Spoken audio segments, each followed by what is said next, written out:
talk a little bit about Susan, and then I'm going to have her tell her story of how she got involved with mosaics and how this project came to be. So Susan Rivnick is a very accomplished mosaic artist. She's the owner of Vintage Mosaic and co-president of the Austin Mosaic Guild. Susan, you want to tell us more about you? Yeah, sure. Well, hello, everybody. This feels like a nice way to spend a Tuesday evening with mosaic artists from all over the country. Hello to everybody all over. I see a lot of familiar faces.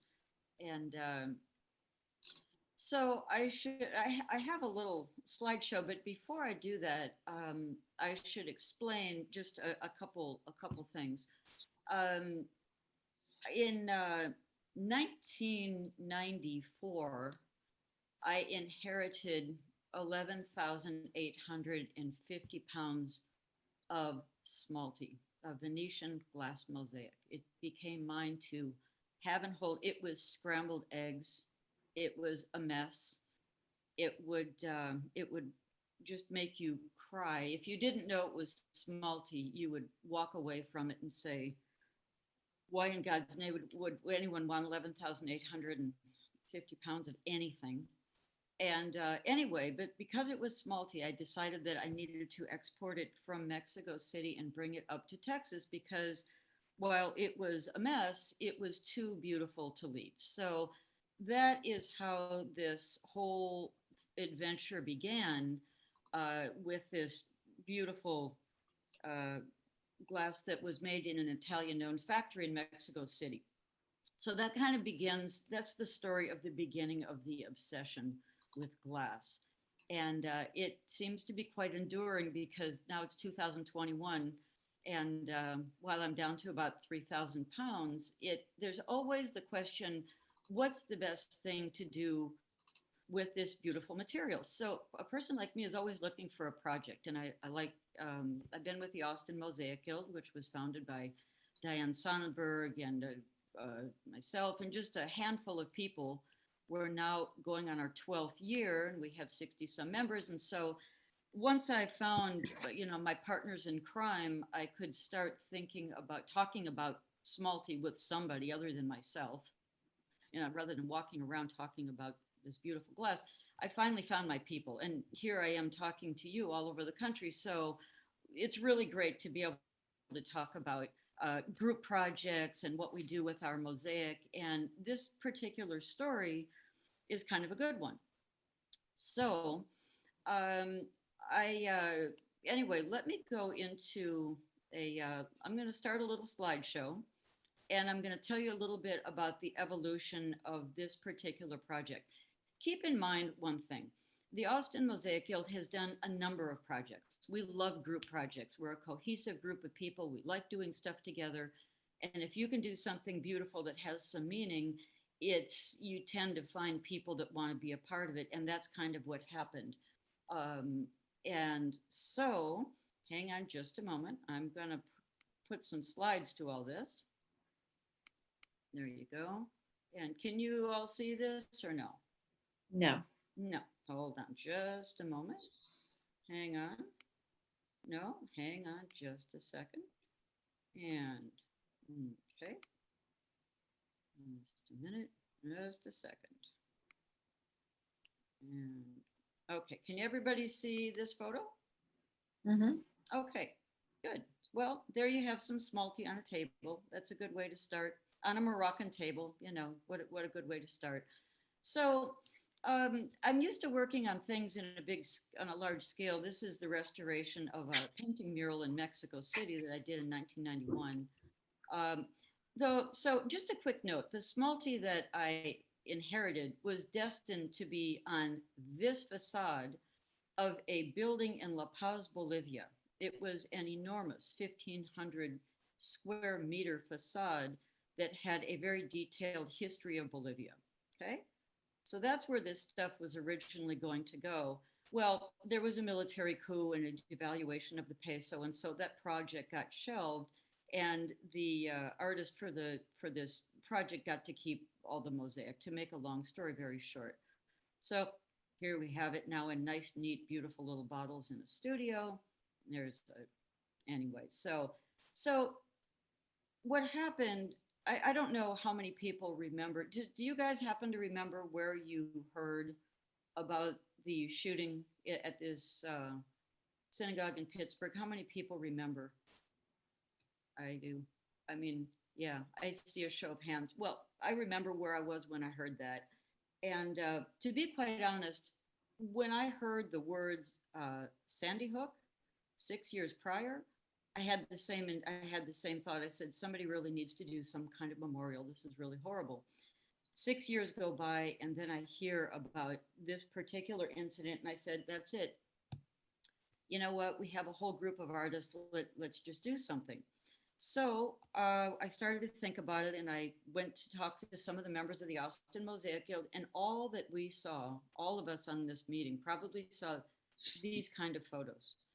We saw photos of the memorial that sprung up in front of the synagogue grounds. We saw photos like this. We saw photos like this. We saw them on CNN. We saw them, and it made a big impression on me. And I was a very indignant person that felt like I just wanted to do something. And so, talking to the groups of the people of the Mosaic Guild, I said, what if we do a group project? Now, we immediately I found people that were like-minded. And I said, all right, tell you what, let's just start. So we started with doing maybe 1, 2, 3. I think it was like 12, and we were 11. We were going to do a centerpiece and the whole bit, but it grew and people became more interested. And so we finally came up with 18. Of course, that's the symbol for life. And we thought, let's do 18 tiles. So word got out, and we started to invite people, and we sent out a letter like this. And we gave people a color palette like this. And there's a tile by Susan Wexler in Denver. So the palette was to be jewel tones. It was to be on an 8x8 easy frame that had hanging, and it was already framed. So we decided to do that. We had people submit their ideas and kind of have them approved so that they were appropriate. I guess in the back of our minds, we were thinking, if you were one of these three congregations, what is it that you would want these members to see if you were to do such a project? So people submitted their ideas, and we came up with 18 different tiles, 18 different artists from about 6 different states, many of whom are on this call right now. And we also decided to do a dedication panel, which is what you see right here. And what it was the name of all the artists. It also we did fused glass, green leaves. And it was really fun, actually. It was, the cutting and the fusing of the leaves, and then the placement for the dedication panel.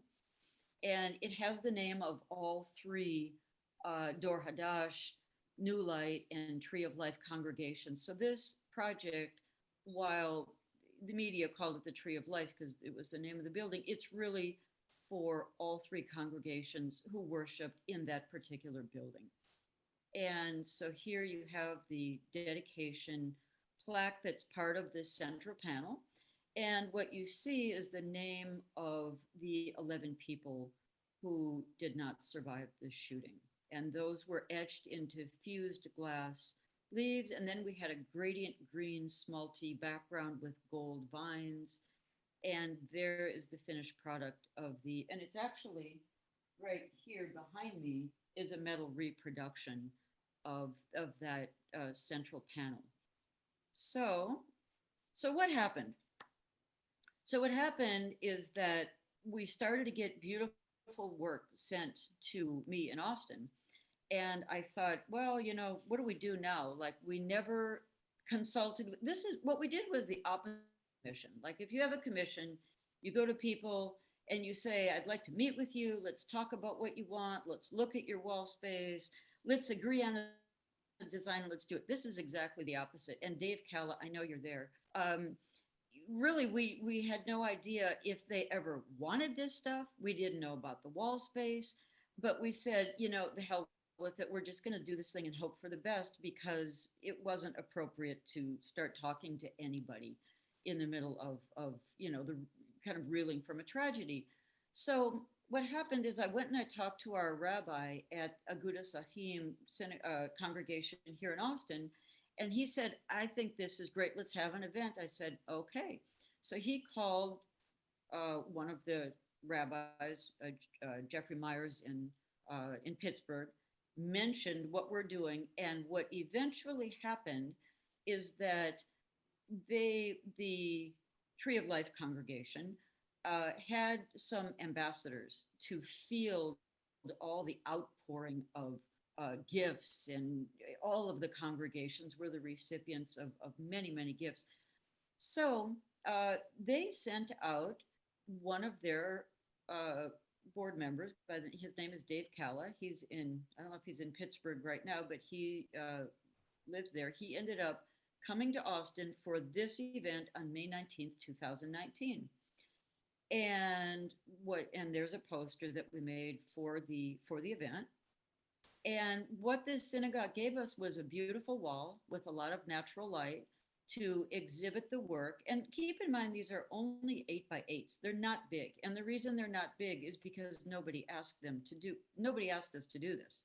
So, we didn't want to start sending, these huge, heavy pieces of mosaic work because we just didn't know where they were going to go. So they're only 8x8, and they gave us a wall, and we had an event. And here we are. There's Dave Calla of Pittsburgh. He's on the left, and me. And there's Rabbi Neil Blumoff from the congregation Agudas Achim here in Austin.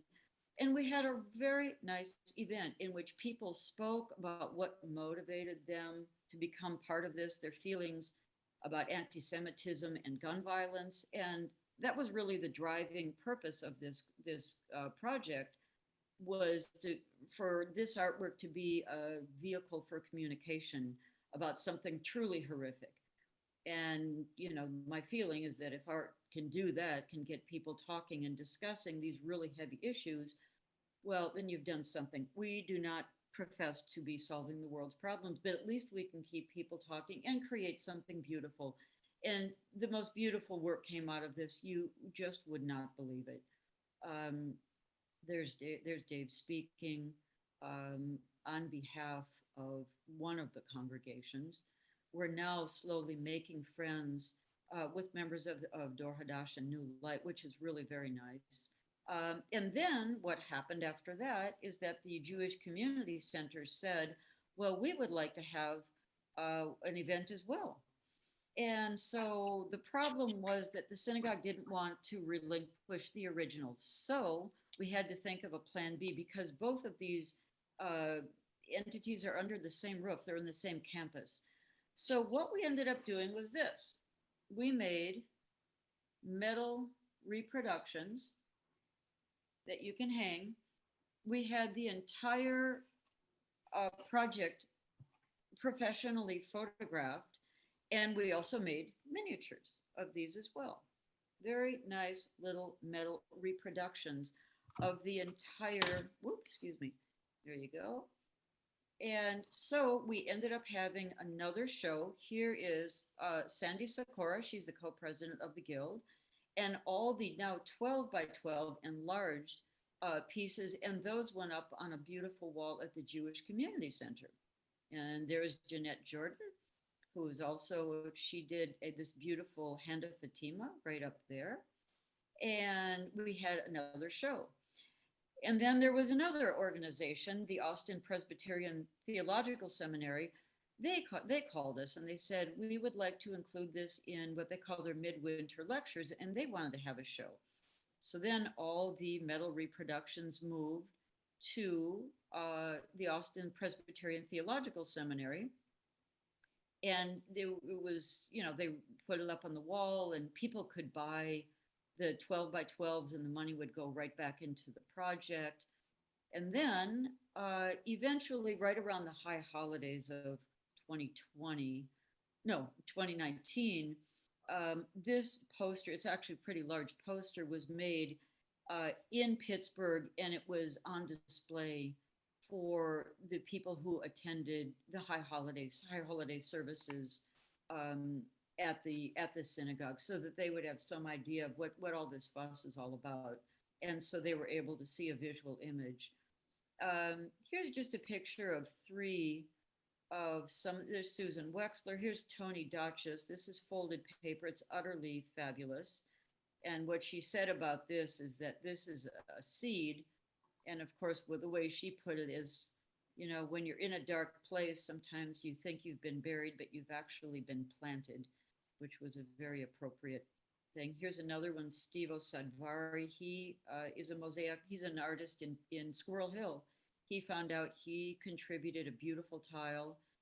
And so I started to hang them in my living room as they came in.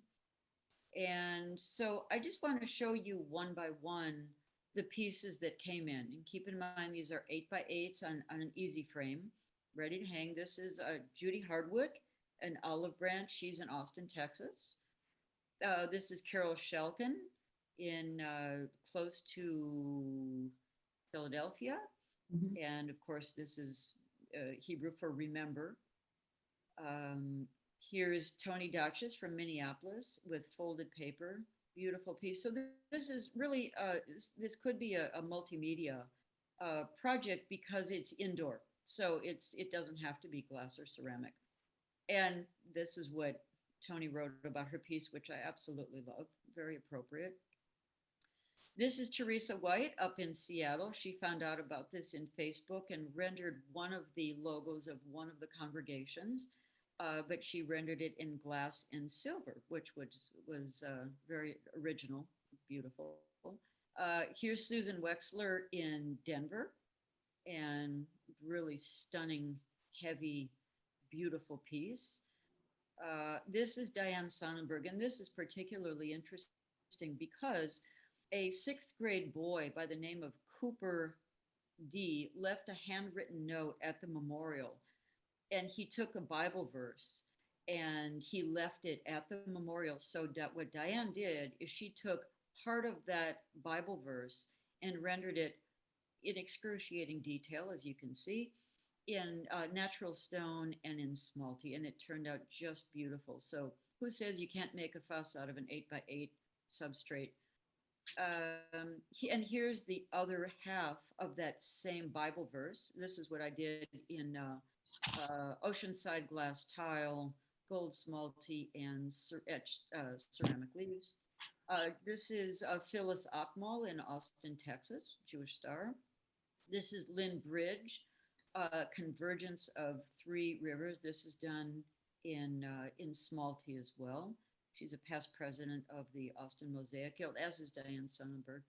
And here, of course, is Robin Abrams with the most beautiful dove that you have ever seen in your life, in stained glass and beads and ceramic, just utterly gorgeous, beautiful piece of work. Stevo Sanvari, he's in Squirrel Hill. He found out about this through the grapevine and turned in this very interesting geometric piece. Here's Heather Kruger, Austin, Texas, and that is Arabic for shalom, meaning peace in this case. That's ceramic and gold smalty and beads. This is Sandy Sikora, who is a co-president with me of the Austin Mosaic Guild, did this in beautiful Di Mosaico smalty and gold smalty as well. Marion Stoutner, she's in Austin, Texas, did Shalom. And here's Karen Kobelis in San Marcos. It's about 30 miles south of Austin. Rabbi Jeffrey Meyer from the Tree of Life congregation wrote in a blog, the theme was light one candle in remembrance of the people who died. So Karen plucked that phrase from his blog and rendered that just beautifully in ceramic. And Jeanette Jordan, she's on the call right now. She did a hand of Fatima, so a symbol of protection. She's from Morocco and had gold smalty and stained glass. This is Janice Bergman Carton. She's one of our board members in the Austin Mosaic Guild. She's also a art historian, and she rendered uh, three photographs of the building. And so this has to do with the historical background of the building itself. It's very, very beautifully done. And this was Lisa Lurie. She's a good friend of mine in Minneapolis, and she wrote the most beautiful note, which we delivered a metal reproduction of this very tile to the station for the police station in which the people that went to respond to the shooting, we gave them one of these along with a handwritten note. And this is dedicated to the first responders who rush into a situation that nobody, no, I mean, who does that? And beautifully done with a quote by Fred Rogers, who happens to be from Squirrel Hill. And here is the note that she wrote. I'm gonna just let you read that for a moment. Okay, I'm not gonna read that out loud.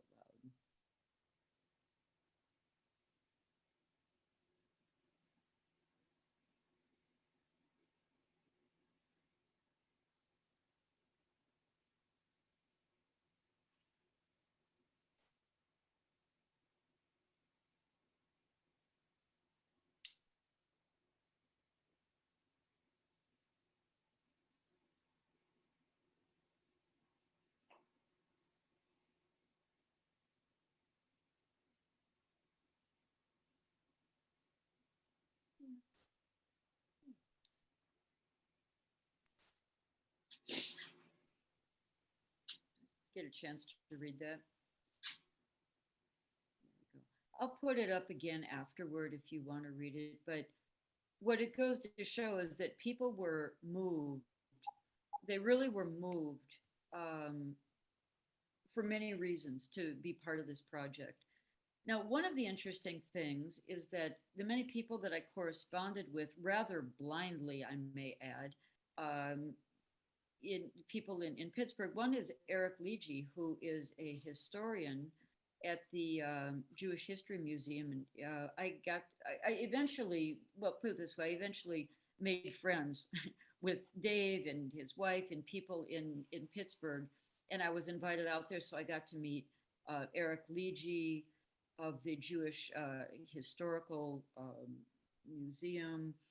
Here is, all the photos that we had seen on CNN. Well, now they were, behind glass and preserved at the building itself. Of course, it's behind a fence, but you could see that all of these pieces have been cataloged at the museum.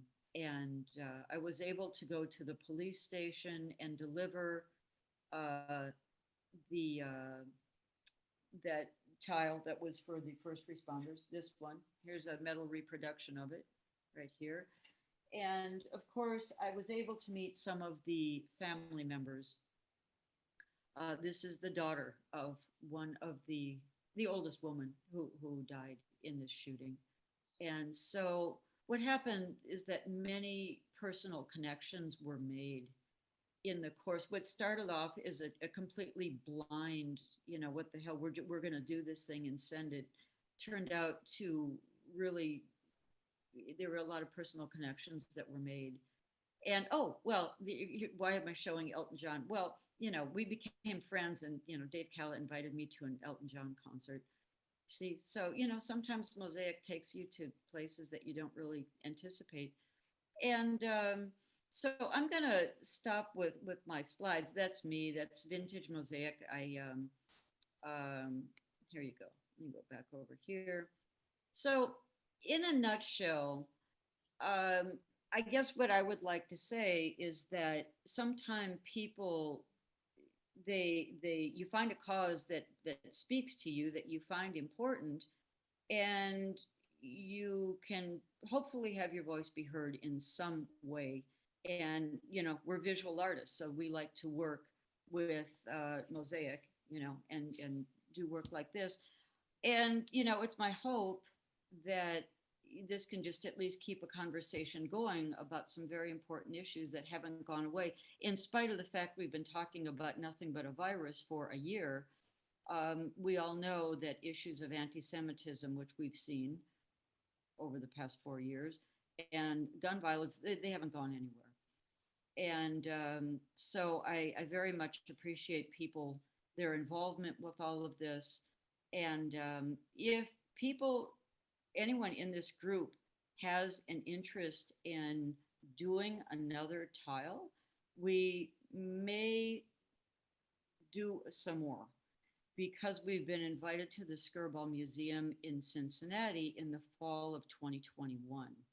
And so we may do a few more tiles. So after this, we can talk about that. But the point is that we eventually these originals will be sent to Pittsburgh. But in the meantime, they're on display at the synagogue here, and we'll continue to have shows and exhibits, and hopefully talk, raise awareness and talk about the important issues behind this project.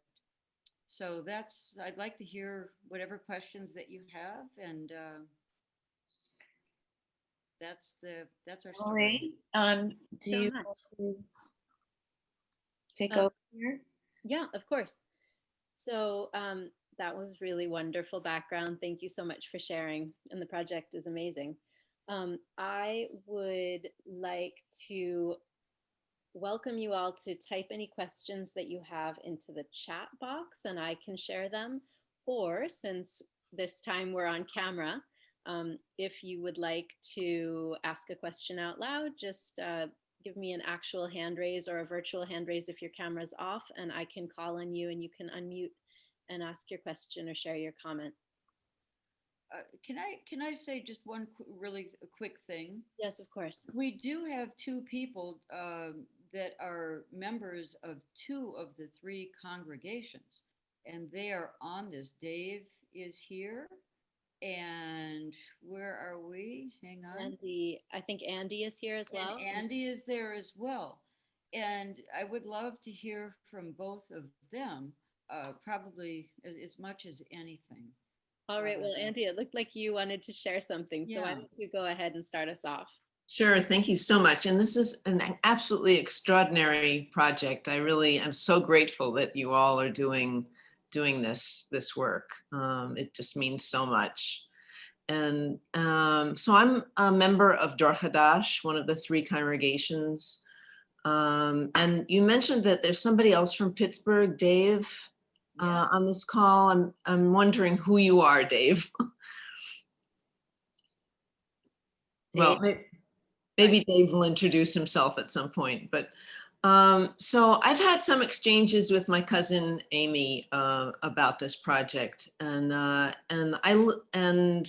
so this is really deepened my understanding of of the work that has been going on here, and I should say that I live a block away from the Tree of Life building, and and the Dor Hadash. I think each of the three congregations has found a place to have services in other synagogues. Right now, nobody's meeting in synagogues. Everything is virtual. Yeah, anyway, right. But the building is unoccupied, as far as I know. And occasionally we hear in the newspaper about plans for the building. I think there's a local Holocaust center that's thinking of moving into that building. There's a lot of work, a lot of repair that needs to happen still in that structure. There's a local university that's hoping to have some classes there. It's not clear what the building's future is. Dor Hadash has no plans to go back to that building. So much trauma associated with that structure. It's something that we can't consider doing. So when you talk about meeting with the Tree of Life rabbi, with Rabbi Myers, Yes. and others in Pittsburgh, I've had this conversation with Amy. I find myself wondering whether there's a way to put the work that you've done into a more neutral setting rather than into that building, which is not a building that anybody ever goes into now, Yeah, and in the foreseeable future will not be going into. right. That's a So good question. so I had a couple of thoughts. There's a Jewish community center 2 blocks from the synagogue, Right. which is a major focal point for the Squirrel Hill community. Right. And it's the base now for something called the 1027 Partnership. Mhm. So the attack occurred on October 27th. Right. And this 1027 Partnership is a physical location, but beyond that, it's a center that that is a focal point for all of the city's efforts to bridge, to sort of deal with anti-Semitism, to provide safe places for conversations across ethnicities, religions, Mhm. the Black community, the Muslim community, the Hindu community Mhm. came together with the Jewish community in the wake of this attack Mhm. and provided so much strength to the Jewish community. This 1027 partnership is a base that generates more of that kind of support and fellowship among ethnicities in this region. So that I could envision this work that you've done being in that spot Right. where so many people would see it. Yeah, well, I think that's a good idea. Now, that's probably a much bigger conversation that we can have, and I'd like to talk to you. Maybe actually, that's actually not going to be up to me at all. So why don't we talk, after the meeting? I think Separately, that's a sure. conversation. And I could put you in touch with Maggie Feinstein, who runs the 1027 partnership. Right. Another possibility is Eric from the archive, the Jew who runs the Jewish archives at the Heinz History Center, and you met with him. Yeah. That's another base where so many people could see this work. Well, maybe it just travels, it's not that That's big. also possible. Maybe it just travels. So anyway, I think we'll field a few questions, but that's something probably for Dave and people in Pittsburgh, but those are all very interesting. Certainly in the interim where there's not a building. Yes, definitely. It was So, intended for the building, but anyway, those are really good ideas. and Andy, if you want to perhaps put your email or contact in the Yeah. chat, you could even send it directly to Susan through that. Yeah. So Sure. that you two can be in touch after this Absolutely. to continue the conversation. Or we can discuss that with. So is there anyone else who would like to either share a response to the project or ask any questions?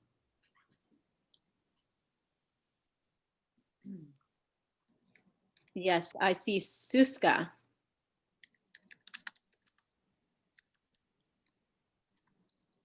Can you unmute yourself? You're still muted.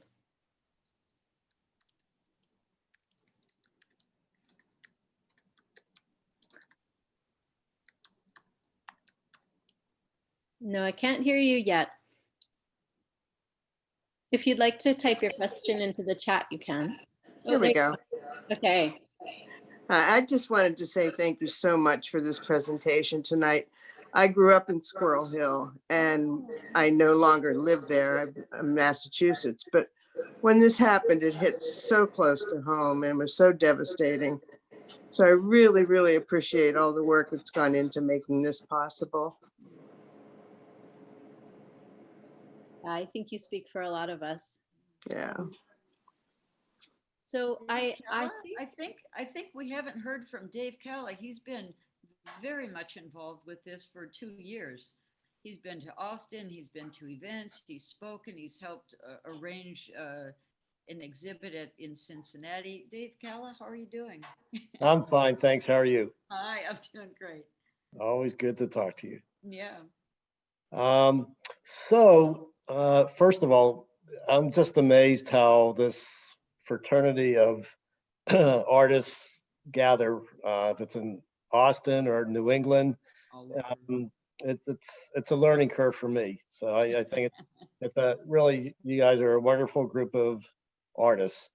Um, when this all happened, and obviously it was a very sad day, but we know we're stronger. And the Rabbi Myers, I think, although there were three congregations, I am a Tree of Life member. And the first thing that he said to our congregation is, let's no longer use the H word, hate. And it's just so easy to let that roll off your tongue in everyday conversation. Oh, I hate that food and whatever. And it's just something that we as congregants, you try to learn something. And I think it's moving forward that's the basis of all this. I think we all know the difference between love and hate, but how do we educate the rest of the community? And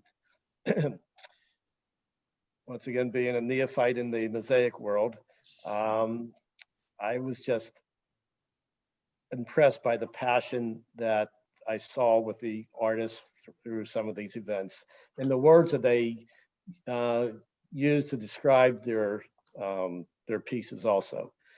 And I just thought that we've tried for 2,000 years, anti-Semitism has been going on. You know, we're not going to eradicate it, but we can maybe help educate. And art is a great form of education. And these 18 artists, or maybe 19, I'm not sure, Susan, just the passion and the interest that they showed in our community was very welcome. So with that said, we feel, I'm not speaking for the congregation by any means. I felt that this project and the tone of the project, yes, there is a shooting, but why did it happen? What's the root cause of this? How can we prevent it again? Is anti-Semitism. And so, yes, we were able to find a museum that had an interest in this. And unfortunately, because of COVID, it was supposed to be last fall. Yeah. But we were in talks and we plan on having an exhibit in Cincinnati this coming fall. Hopefully everything goes well. It would be wonderful to have more, I think Susan sort of skating on this, more interest and more pieces for this exhibit. And maybe we have multiple exhibits. And that's not something that could be inside Pittsburgh. People in Pittsburgh know what happened.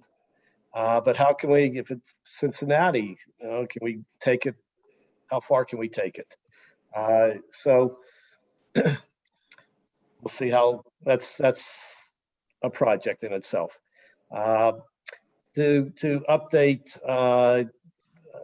I think I could speak. I'm a board member of Tree of Life, but once again, I'm here as an individual, a congregant of Tree of Life and of Squirrel Hill. We are going to show the community, we're going to show the doubters and the haters that how strong we are. We are going to rebuild. And we started a capital campaign, a very soft capital campaign with Tom Hanks and as one of our co-chairs and the other people you won't be familiar with, but there's some heavy hitters. And we're wondering why Tom Hanks? And you alluded to Fred Rogers, so we'll tie this in. It's possible Tom Hanks was here filming Fred Rogers. It's a beautiful day. And I believe it coincide with the timing of the yes. But I could be wrong on that. But it was just too convenient to not think that. So we do have a capital campaign that's very soft right now that will officially kick off, I believe, this summer. We do plan to open our doors. And Andy, I'd be glad to meet you sometime. The Holocaust Center of Pittsburgh will be moving in. The rest of the space will be used for different entities and so forth. But it's going to be a masterpiece. We are going to show not only the doubters, but we're going to show Pittsburgh how strong the congregation is and what we're capable of doing. But it takes a lot of help. And that's where Susan and I met Diane and Jeanette and Sandy and probably a few others. You're wonderful people. We appreciate it. And hopefully there's others on this meeting tonight that feel passionate by all of this and would like to participate. And Susan, thanks for putting this together, and the Mosaic Society of New England, lots of luck, and whatever your projects are, but please keep us in mind. Thank you, Dave. I don't see any more questions in the chat right now, but I actually have a question, Susan. I was surprised to hear you say that you had people submit their designs in advance. Yeah.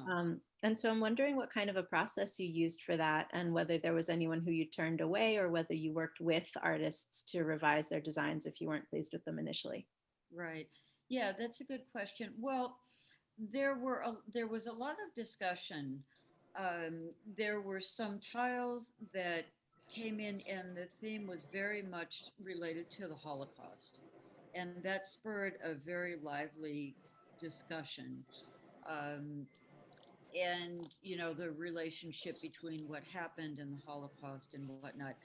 We decided that we were not going to focus and make that direct connection. And so there were a few tiles that were that we either had the artist reconsider their design, but we did not want to make this about the Holocaust. It was just too complex.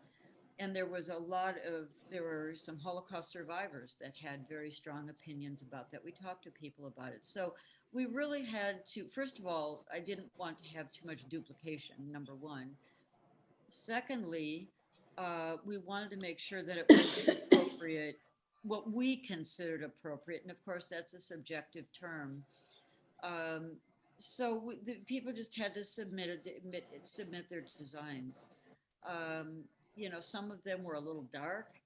And in the end, we had to put ourselves in the shoes of people who were viewing this. If you were a congregant or a family member or somebody in that congregation, what would you like to see on your wall? And, some of it while it may be an interesting tile, or it may have been a thought-provoking tile, it was rather a little negative and a little dark. This wasn't meant to be a sheerly decorative project, but we had to strike a balance between what we thought was appropriate for it. And so they submitted designs, and we also, had to have some, not duplication of the same theme. So it was tricky, and we had to rely, believe it or not, we had to rely on the images that we saw from the memorial itself. In Squirrel Hill, I mean, we saw all these things that were left, I mean, for blocks on end, and it made a very big impression. And so people like Diane Sonnenberg, for example, took, literally a kid's handwritten note and took that Bible verse and rendered it in Smalty, which was just amazing. And I remember emailing Eric Leege from the Jewish Historical Museum and really emailing him a number of times, and he provided me with images from the memorial outside of the synagogue, and we used some of those. We turned it so it was, meaningful for the people that left them, and it really made those images very permanent. And we thought that was an interesting thing. Yeah, absolutely. So now I should add at this moment in time, we were supposed to send the originals to Cincinnati to the Skirball Museum, but because of COVID, we've decided that we're just going to wait until people can have a proper opening and gather in person rather than doing another Zoom thing. They can do Zoom as well. So my thought, and especially now that I'm talking to you, uh, is that some of the people that were not able to participate, and there's at least a dozen of them who just were not able because we said we're just going to do 18. We thought, well, maybe we should double it. So I have a few. So if there are some people in this group who would be interested in doing an 8x8 tile, and I don't know, we're going to do, it's really just going to be 36. It's not going to be 72, like really. But we may do a few more. And so if you have an interest in potentially doing an 8x8, let me know. I'll put my email, I'm going to send my email address, and we would like to do it. Now, it will, like I said, we may not be able to choose every single person that wants to do it, but if you're interested, let me know. Great, thank And, you. 30 to This 60 is a beautiful good number. images we missed tonight. And it's a challenge. I mean, it's only Yeah. 8x8, but what do you do that, first of all, hasn't already been done? But I don't see any reason why you couldn't have 36 tiles, especially since, during COVID, people, they've got a little more time in their studio than they have had before. So, 18 is a good number, but 36 is a better number. And so that's the idea. But I've already spoken with at least a dozen people, so there may be 5 or 6 vacancies, so to speak. And so it would be the same thing. You think about a design, you submit a design, you get a substrate. It's going to be an 8x8 easy frame that you buy. It is sent to you, and then you have a color palette and a deadline. But we've got plenty of time. So I don't know who may be interested, but that's if I haven't spoken with you already. I mean, now I'm meeting some of you for the first time right now, and it's really a pleasure to be able to talk with this group. It's Susan, we have a few more minutes left, and I know Tony had some things she wanted to say. Hi, Tony. Hi, Susan. Thank you for tonight. So, since you're going ahead and doing more, I'm thinking maybe this is an opportunity to change it up a little bit instead of just doing more of the same thing. Now that we're a year and a half out or 2 years, by the time this is done, Right. and we are facing our country with enormous amount of hate that is going on, and white supremacy and all of these awful, awful things. And I feel like this is an opportunity to possibly address the issue of unity and stopping hate rather than just this one particular situation, because this is enormous. It's not just with Jews, it's all over.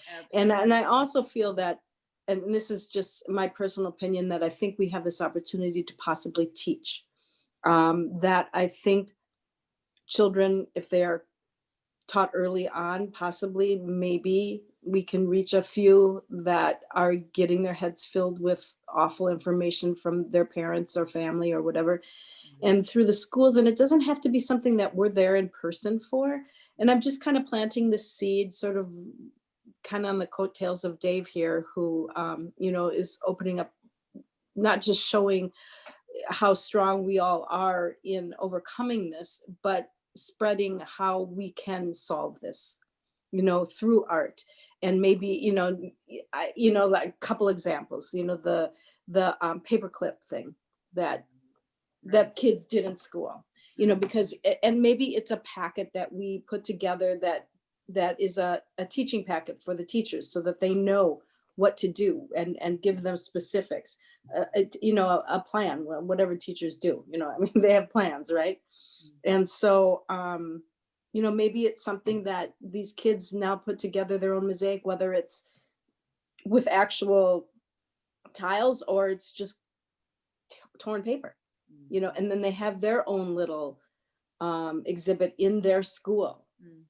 And then it becomes something, like that. I think there was something done with butterflies once, wasn't there? That went nationwide, that became huge. And so I feel this might be an opportunity to spread our wings a bit. I think you're right. I like that idea a lot. So I think maybe it is a broad, so the question is, what is your visual image if you're going to broaden this? That's the challenge. I think that's an excellent idea, rather than doing more of what we have. Dave, And what I'm do you willing think to help about too. that? I'm not just putting this on you. What was that? I'm willing to help. I'm not just putting this on you. Yeah. I mean, Dave, Andy, what do you think about broadening the theme a little bit? Dave, do you want to go first? Go ahead, Andy. So I I really resonate with what you said, Tony. I think this is, especially given the discord in this country right now and what we're looking at in the inauguration tomorrow, and how terrified we all are that there's, a civil war that could be breaking out in front of our eyes.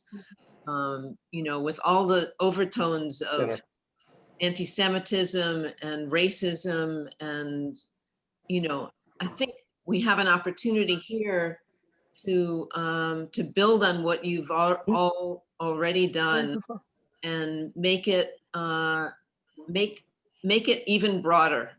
And again, I'm thinking about how the tragedy at Tree of Life, how much support we all got locally from the community, from diverse communities, from the Black community, and I mentioned before the Muslim community. I think what you're describing, Tony, would resonate beyond the Jewish community and serve to bring us all together, which is the kind of healing that we want, all of us. Thank you, Andy. And Dave, we have about 3 more minutes left, so why don't you give your thoughts, and then we can let Amy also close us out. I will be brief. I agree with everybody, and that was the purpose of really, after meeting Susan and her group, this is bigger than just Squirrel Hill, and we can do something if we map it out properly, and we have help in various areas of the country. This is something that could be bigger than us, and you just have to implement it. We can do it, and we're not going to do it tonight, but it sounds like there's some very good interest and good ideas, and I look forward to working with everyone. Same. Thanks. So we are just about at time, but Susan, it sounds like you've made yourself quite available for people to follow up with. I did just send my email out, and I would, if you're interested in doing a tile for this, and with this kind of broader theme, send me an email, and Yes. we can talk about that. I think it's a great idea, and I think we should do it. Wonderful. Thank you so much. This was a great presentation, and I think really wonderful food for thought. So Amy, would you like to do a formal closing? Sure. I want to thank everybody for joining us, and hopefully we'll take all the good ideas that we discussed today and come up with a project that we can expand. Just quickly, for NEMS members, we have a webinar on February 18th. Bonnie Fitzgerald will be showing her photos of mosaics that she's taken on her trips all over the world. And do you want to say something about the work along sessions? Em? Sure. So we are doing a new program experiment, which is mostly because I am feeling lonely in my studio these days. And so on the 21st and then again on the 31st, there are work-along sessions or co-working sessions on Zoom. So if you are also feeling lonely and happen to have a couple of hours to work on your project, please sign up, sign in, and join us. And that invitation is open to anyone who's not a NEMS member as well. I am more than happy to share that link if you want to join from Texas, if you want to join from Pittsburgh, wherever you are. I think right now we need community a little bit more than ever. So please feel free to join, and we'll be, if those work and people show up, I'll schedule some more down the road. All right. Thank you, everybody. Well, listen, good seeing everybody. Thank you, everyone. Good night, and start thinking about The big project. All right. This is Dave, real quick. Susan, could you stay on afterwards for a few moments? My wife wants to say hi.